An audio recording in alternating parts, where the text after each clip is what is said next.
Hello and welcome to Toolkit from Tulos. In these short videos, I give you tips and techniques you can use in your daily life. In an earlier video, I had talked about internal representations. The question is, how do we represent information? Now notice when we say represent, we actually represent the information in a way that makes sense to us. We have three basic or primary methods of perceiving information. Visual through sight, auditory through sound, and kinesthetic through touch and feel. Now with these three representational systems or mental maps, we make decisions on how to respond to whatever is going on around us.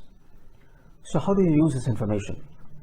If you knew how to read someone's mental map, you have a very powerful tool to understand how a person's mind works. No one thinks exclusively in one mode. A person switches from one mode to another and then back again, depending on many things. These mental maps are preferred modes of thinking, what a person is most comfortable with. About 35% of the population is visual. Such people are able to understand something much better if they see it. Their minds turn everything into pictures. They also talk very fast and usually have high-pitched nasal tonalities. If you discuss your ideas in terms of pictures, they are comfortable with you.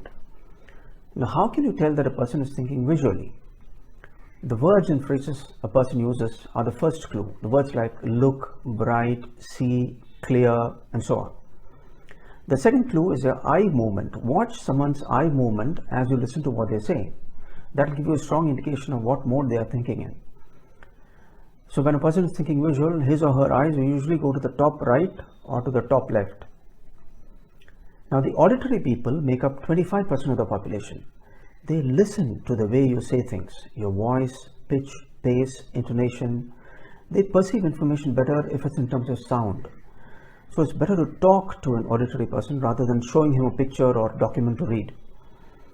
People who are auditory are more selective about the words they use. Their speech is slower, more rhythmic, more measured, and with a clear, resonant tonality. They tend to use phrases like, that sounds right to me, or I can hear what you're saying, and use words like tell, hear, loud when they speak. Their breathing is slower and deeper than those of the visuals. When they speak, their eyes usually move to the right ear or to the left ear. Now the kinesthetic people make 40% of the population.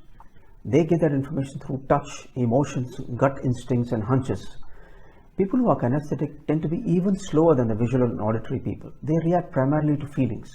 They say things like, I'm reaching for an answer, or I'm able to get a handle on this.